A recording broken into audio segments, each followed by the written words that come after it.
عليكم ورحمة الله وبركاته. الحمد لله رب العالمين والصلاة والسلام على أشرف الأنبياء والمرسلين وعلى آله وصحبه أجمعين. Jamaah salat subuh, insyaallah senantiasa berhati Allah Subhanahu wa taala. Mari kita bersyukur kepada Allah Subhanahu wa taala dan mengucapkan alhamdulillahirabbil alamin yang tidak pernah berhenti memberikan nikmat-Nya.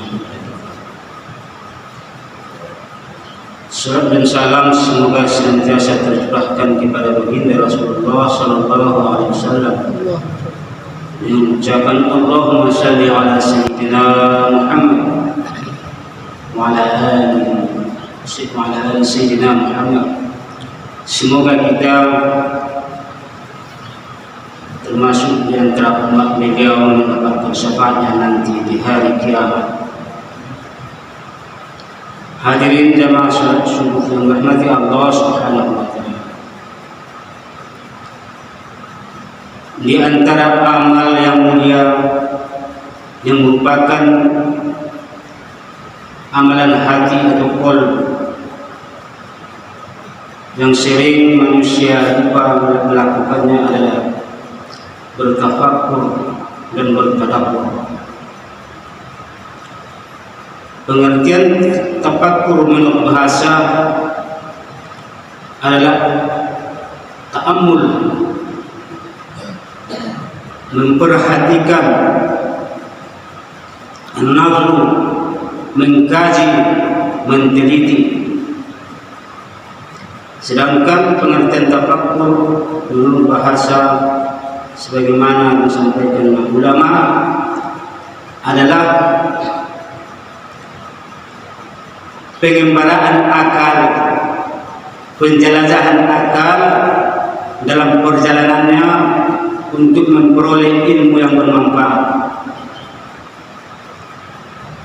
Terdapat dalam Al-Quran sebagai dasar-dasar diperintahkannya amalan tafakkur dan tadabbur ini. Di antaranya sebagaimana firman Allah Subhanahu wa taala di dalam surah Al-Imran ayat 190 sampai 192. A'udzu billahi minasyaitonir rajim. Inna fi khalqis samawati wal ardi wa ikhtilafil laili wan nahari la ayatin liulil albab alladzina yadhkuruna Allaha qiyaman wa qu'udan wa 'ala junubihim wa yatafakkaruna fi khalqis samawati wal ardi Rabbana ma khalaqta hadza batila subhanaka faqina adzaban nar Rabbana innaka man tudkhilin nar faqad akhsayta wa ma lidh-dhalimina min ansar. Kata Allah Subhanahu wa taala, sesungguhnya di dalam penciptaan langit dan bumi ada tanda-tanda kekuasaan Allah Subhanahu wa taala bagi orang-orang yang berpikir, bagi orang-orang yang bertafakkur.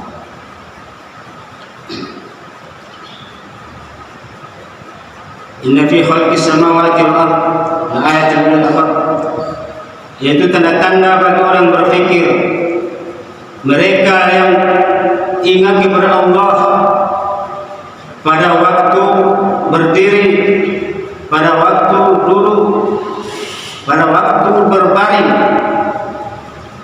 seraya mereka berkata, Rabbana ma khalaqta hadza batila, ya Tuhan kami, Engkau ciptakan segalanya ini bukan tanpa tujuan, artinya bukan sia-sia.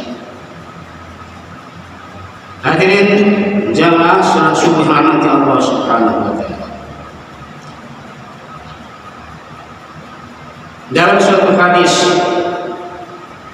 disebutkan ketika Rasulullah SAW menangis, suatu ketika Rasulullah SAW menangis sehingga basah bajunya, maka tiba-tiba menjelang subuh datanglah sahabat Bilal bin Rabah. Bilal bertanya kepada baginda Rasulullah sallallahu alaihi wasallam, "Ya Rasulullah, kenapa engkau menangis? Bukankah Allah Subhanahu wa taala telah mengampuni segala dosa-dosa?" Kata Rasulullah sallallahu alaihi wasallam, "Ya, tapi apakah saya semestinya tidak bersyukur?" Maka pada malam ini sudah turun satu ayat, telah turun ayat, siapa yang membacanya dan tidak mau memikirkannya maka celakalah dia. Lalu Rasulullah sebutkanlah ayat yang turun itu sebagaimana surah yang sudah kita bacakan tadi. Inna fi khalqis samawati wal ardh la ayatin liulil albab. Sesungguhnya dalam ciptaan langit dan bumi niscaya ada tanda-tanda kekuasaan Allah bagi orang-orang yang berpikir atau bagi orang-orang yang tafakkur. Hadis ini menunjukkan kepada kita, celakalah orang yang tidak mau menggunakan akal sehatnya dalam bertafakkur dalam ciptaan Allah Subhanahu wa taala. Kemudian daripada itu, tafakkur itu memiliki batas-batas. Seseorang manusia tidak boleh bertafakkur atau berpikir terlalu jauh daripada yang digariskan oleh syariat sehingga dia berpikir menyimpang. Yang boleh kita pikirkan hanyalah selain daripada zat Allah Subhanahu wa taala. Kata ulama, zat Allah tidak boleh kita pikirkan, karena yang demikian itu tidak dapat dikaji dengan kaidah ilmu materi. Termasuk bentuk yang tidak boleh kita tafakuri, kita pikirkan adalah bagaimana Allah Subhanahu wa taala menciptakan ruh, karena yang demikian adalah cara berpikir yang jauh menyimpang dari yang disyariatkan. Firman Allah Subhanahu wa taala, yas'alunaka 'anir ruh qul ruh min amri rabbi wa ma utitu min ilmi illa qalila. Jika mereka bertanya kepada Muhammad tentang ruh, katakanlah itu adalah urusan Tuhan saya, dan kami tidak memberikan ilmu kepada kamu kecuali hanya sangat terbatas atau sangat sedikit. Hadirin jemaah salat subuh mati Allah Subhanahu wa taala. Kemudian urgensi daripada ibadah tafakkur ini adalah sebagaimana Allah Subhanahu wa taala mengajak kita untuk selalu tafakkur dalam ciptaan-ciptaannya. Karena tafakkur itu adalah hal yang berhubungan dengan akal pikiran, akal sehat, sehingga kita lebih mudah memahami tentang kekuasaan Allah Subhanahu wa taala, sehingga mendatangkan rasa cinta kita kepada Allah Subhanahu wa taala. Dan dapat dengan akal sehat itu dapat mengarahkan kita kepada hidayah. Dengan akal sehat itu harusnya iman itu berangkat dari akal yang sehat, berangkat daripada kekuasaan akal, sehingga tidak rentan terhadap kekurangan-kekurangan, bahkan berbaliknya iman kita. Hadirin, kemudian keutamaan daripada tafakkur ini dalam satu hadis Rasulullah sallallahu alaihi wasallam, tafakkur sa'atin khairun min qiyamil lail. Bertafakkur sesaat lebih baik daripada salat sunnah qiyamul lail. Artinya apa? Karena tafakkur itu akan mendatangkan bermacam-macam ibadah yang lain, akan menimbulkan kesadaran. Tafakkur itu adalah ibadah qalbu, ibadah hati.